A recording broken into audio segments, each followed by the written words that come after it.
تو اس نے اپنے کافی کام کیا اور ملک میں کافی اسلامی جو بینکنگ کا نظام ہے اس میں پیش قدمی ہوئی. لیکن پچھلے چند سالوں سے یہ کام اس سپیڈ سے نہیں آگے گیا، اور اب یہ جب فیصلہ آیا تو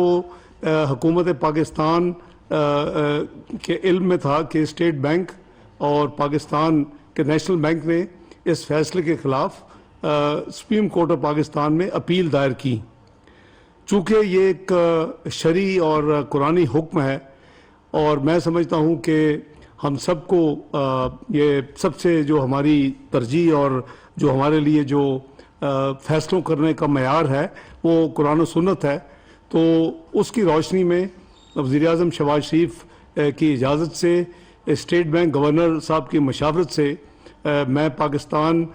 میں اس وقت جو وفاقی حکومت کی طرف سے اعلان کر رہا ہوں کہ ہم اسٹیٹ بینک بھی اور نیشنل بینک بھی ان دونوں اپیلوں کو سپریم کورٹ سے وڈرا کرے گا.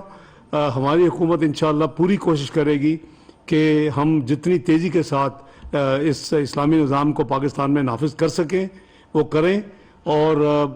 ماضی سے بھی تیز رفتاری کے ساتھ اس پر عمل درآمد کرنے کی کوشش کی جائے گی. اللہ تعالیٰ ہم سب کو توفیق دیں کہ ہم اس بہت بڑے ایک فیصلہ جو آج ہوا ہے اس کے حوالے سے اللہ تعالیٰ ہمیں ہماری رہنمائی فرمائیں اور ہماری مدد فرمائیں، تاکہ ہم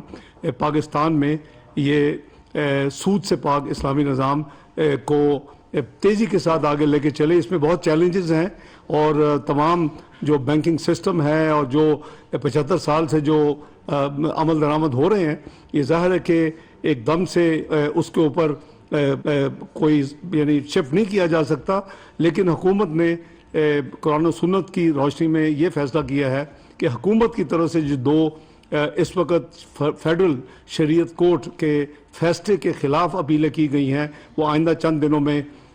وہ وڈرا کر لی جائیں گی، اس کو واپس لے لیا جائے گا، اور اللہ تعالیٰ کے بھروسے پہ یہ ادارے کام کریں گے کہ ہم اس جو ٹائم دیا گیا ہے اس میں پاکستان کو اس سمت لے کے جائیں جو کہ سود سے پاک ایک بینکنگ نظام ہو.